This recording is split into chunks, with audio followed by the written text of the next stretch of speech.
कांदे पोहे हे आपल्या सगळ्यांच्याच घरोघरी बनल्या जाणारी नाश्त्याला आवडीची रेसिपी आहे. म्हणजे महाराष्ट्रामध्ये फेमस म्हणलं तर नाश्त्यासाठी हे कांदे पोहेच बनले जातात. तर आज मी मस्तपैकी कांदे पोहे बटाटे टाकून करणार आहे. म्हणजे आपण याला आलू पोहेसुद्धा बनवू शकता किंवा बटाटे पोहेसुद्धा याला तुम्ही बोलू शकता. खूप छान मोकळे सुटसुटीत असे हे बटाटे पोहे आज मी बनवणार आहे. नॉर्मल पोहेसुद्धा आपण बनवू शकतो, पण बटाटे टाकून छान चव लागते. तिकडे बघू शकता असे मोकळे सुटसुटीत नाश्त्यासाठी बटाटे पोहे नक्की ट्राय करून बघा. केलेच असतील, पण तरीसुद्धा आवडलं तर नक्की लाईक करा आणि ट्राय नक्की करा. तर चला बघूया आपण ह्याला बनवायची एक छोटीशी सिंपल रेसिपी. आणि व्हिडिओ आवडला तर लाईक करा, चॅनलला सबस्क्राईबर करा. तर बटाटे पोहे बनवण्यासाठी काय काय साहित्य लागते बघूया. इकडे मिरच्या घेतलेल्या आहेत. 2-4 हिरव्या मिरच्या घ्यायच्या कमी तिखटवाल्या. थोडी कोथिंबीर घेतली, बारीक चिरलेला कांदा, हिरवी मिरची आणि कोथिंबीर. इकडे लिंबू मिस आहे, पण लिंबू खूप गरजेचे पोहेला. थोडेसे शेंगदाणे आपल्याला हे तळून घ्यायचे, अख्खे शेंगदाणे, किंवा तुम्ही याचा कूटसुद्धा वापरू शकता. त्यानंतर इकडे मी छोटासा बटाटा पातळ स्लाईस केल्यात बघायचे. म्हणजे जाड बटाटे ठेवताना मग ते लवकर नरम सॉफ्ट होत नाही, मग ते कचकच लागू शकतात. त्यामुळे ना पातळ स्लाईस करा अशा, म्हणजे लगेच नरम सॉफ्ट होऊन जातात पोह्यासोबत. तर हे बटाटं अर्ध कट केले आणि 1 वाटी पोहे केले. आता नाश्ता मला माझ्यापुरता नाईपुरता करायचा आहे, त्यामुळे 1 वाटी पोहे पुरेसा आहे. आता आपल्याला काय करायचं, सुरुवातीला ही 1 वाटी पोहे एका चाळणीमध्ये असं काढायचं. हे बघा 1 वाटी पोहे आणि फक्त वरून अशी एक धार सोडत राहायची. असं हाताने याला लगेच असं मिक्स करवत नाही राहायचं. त्यामुळं काय होतं, पोहे लगेच एकमेकाला चिटकले जातात. त्यामुळे ते स्टिकी राहतात, असे मोकळे सुटसुटीत नाही होत. त्यामुळे जास्त याला मिक्स करवायचं नाही, फक्त पाणी सोडायचं आणि ह्याला वेळ द्यायचा. बस एक्स्ट्रा पाणी सगळं निथळून जाईल. हलका हात वापरायचा, जास्त असं चिवडायचं नाही त्याला जास्त. हे बघा हे सगळं पाणी निघलं आहे आणि जितकं पण एक्स्ट्रा पाणी ते सगळं आता निघून जाईल. आपण साईडला ठेवून घेऊया आणि पुढची तयारी करूया. आता हे सगळं बटाट्याचं पाणी काढून घेते. हे बघा पाहू शकता, स्वच्छ बटाटे धुवून घेतलेत आणि मस्त पातळ फोडी केलेल्या आहेत. कढईमध्ये थोडंसं तेल तापत ठेवायचं आणि हे शेंगदाणे छान क्रिस्पी आणि लालसर होऊपर्यंत फ्राय करायचं. जसं आपण दिवाळीच्या चिवड्याला करतो बघा, शेंगदाणे फ्राय तसे. पोहे जर मोकळे सुटसुटीत करायचे असतील ना, तर तेलाचा वापर तर शक्यतो तुम्ही कमीच करा. पोहे धुता वेळेस जास्त त्याला चिवडू नका, म्हणजे हात जास्त वेळेस त्याच्यामध्ये फिरू नका, म्हणजे कसं ते चिपकून राहत नाहीत एकमेकाला. आता तेल थोडंसं टाकायचं, याच्यामध्ये 1 चमचा जिरे आणि 1 चमचा राई टाकायची आणि गॅस स्लो ठेवायचा. आणि मग अर्धा चिरलेला कांदा टाकायचा, 1-2 हिरव्या मिरच्या टाकायचा. मी पोह्यामध्ये मिरच्या कमीच वापरते. तुम्हाला जर पोहे तिखट आवडत असतील तर तुम्ही मिरच्या इकडे वाढू शकता. आता स्लो गॅसवर याला जरा परतून घेऊया. कांदा, मिरची, राई आणि जिरे हे थोडंसं परतून झालं की आपण याच्यामध्ये चिमूटभर हळद टाकायची. त्याच्या आधी आपण याच्यामध्ये टाकणार आहोत हे बारीक चिरलेले बटाटे. अगदी पातळ स्लाईस केलेत ना, त्यामुळे हे लगेच नरम सॉफ्ट होणार तेलामध्ये. तुम्ही कढाईमध्ये बघू शकता जास्त काही तेल नाही आहे. हे सगळ्यात महत्त्वाची टिप्स आहे. मोकळे सुटसुटीत पोहे हवे असेल तर तेल अजिबात जास्त वापरू नका.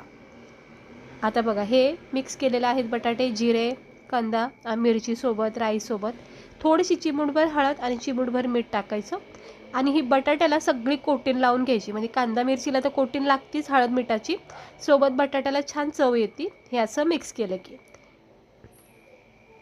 पोहे टाकल्याच्या नंतर मग बटाटे टाकले की बटाटे तर कच्चे राहणारच राहणार. त्यामुळं बटाट्याला सुरुवातीला असं नरम सॉफ्ट करायचं हळद मीठ टाकून, म्हणजे कांद्यालासुद्धा परतायला वेळ भेटतो आणि बटाटेसुद्धा सॉफ्ट होतात. स्लो गॅस ठेवायचा. आता मी ह्या पातळ फोडी केल्यात ना, त्यामुळे ह्या लगेच नरम सॉफ्ट होतात. हे बघा दाखवते मी तुम्हाला, झाले का नाही कट, लगेच नरम सॉफ्ट होतात. त्यामुळे पातळच कटिंग करा बटाट्याची आणि थोडा वेळ द्यायचा. जर थोडा कच्चा वाटला की अजून थोडा वेळ द्यायचा. स्लो गॅसवर झाकण ठेवायचं. बस 1-2 वाफा निघल्या की आपलं हे बटाटे छान नरम सॉफ्ट होऊन जातात. हे बघा आता बऱ्याचपैकी बटाटा हा नरम सॉफ्ट झालेला आहे. आणि आता आपण ह्या स्टेजवर टाकून घेणार आहोत, आपण भिजवलेले जे पोहे आहेत ते टाकून घेणार आहोत. आता तुम्हाला मी पोहे टाकताना दाखवते की किती सुटसुटीत झालेत ते, कारण मी तुम्हाला ट्रिक सांगितली तीच वापरा, की अजिबात त्याला असं हाताने मिक्स नका करू. हे बघा, पोहे कसे आपले दाण्या दाण्यासारखे पडले जातात, असं वाटतं मोकळा भात आहे हा. बघू शकता, हे बघा किती मोकळे सुटसुटीत आहेत बघा, अजिबात पाण्याचा अंश नाही याच्यामध्ये, एकदम मोकळे सुटसुटीत झालेले आहेत पोहे. तेलामध्ये जर जास्त तेल वापरलं तर तेलाचा पिचपिचपणा वाटतो पोह्यामध्ये, अजिबात मोकळे राहत नाहीत मग पोहे. आता बघा तुम्ही किती मस्त झालेत हे आपले बटाटा पोहे. वरून थोडी कोथिंबीर टाकायची. आता पोहे म्हणले की कोथिंबीर पाहिजेच पाहिजे. बस आता मिक्स करून घ्यायचं. कढाईमध्ये पाहू शकता अजिबात तेल नाही आहे जास्त. आणि याला हलक्या हाताने मिक्स करून घ्यायचं, झाकण ठेवायचं. बटाटे आपले नरम सॉफ्ट झालेत, पोहेसुद्धा छानपैकी आता वाफ दिलेली आहे. परत एकदा मिक्स करायचं आणि गॅस बंद करायचं. तळलेले शेंगदाणे जे आहेत ना ते मी गॅस बंद केल्याच्या नंतर टाकते. तुम्ही असं गॅस चालू असतानासुद्धा असं पोह्यावर टाकू शकता. बघा हे पोहे झालेत आपले मोकळे सुटसुटीत, खायला तयार. बटाटा पोहे नाश्त्यासाठी तयार झालेत. मस्त झाला आहे नरम सॉफ्ट बटाटा, एकदम छान वाटला आहे. आता ह्याला मी गॅस बंद केला, थोडंसं नॉर्मल थंड करते आणि वरून अशी शेंगदाणे टाकायचे. बस सर्व करायचं पोह्यासोबत आणि याला मिक्स करून घ्यायचं. ह्याच्यावर सुद्धा तुम्ही लिंबू पिळू शकता. आणि हे आपले बटाटा पोहे झाले आहेत खाण्यासाठी नाश्त्याला. नक्की करून बघा, उद्याच्या नाश्त्याला खूप छान लागतात. आणि असे मोकळे सुटसुटीत होण्यासाठी जसा व्हिडिओ दाखवला तसं तर नक्की करा. म्हणजे पोहे भिजवण्याची जी पद्धत मी तुम्हाला सांगितली, तेलाची पण एक ट्रिक सांगितली की जास्त तेल वापरू नका. आणि हे आपले झालेले आहेत मोकळे सुटसुटीत मऊसूत असे बटाटा पोहे. वरून क्रिस्पी लाल भडक असे क्रंची शेंगदाणे टाकले. थोडंसं सुकं किंवा ओलं खोबरं किसून टाकू शकता. आवडीनुसार तुम्ही याला सर्व करू शकता.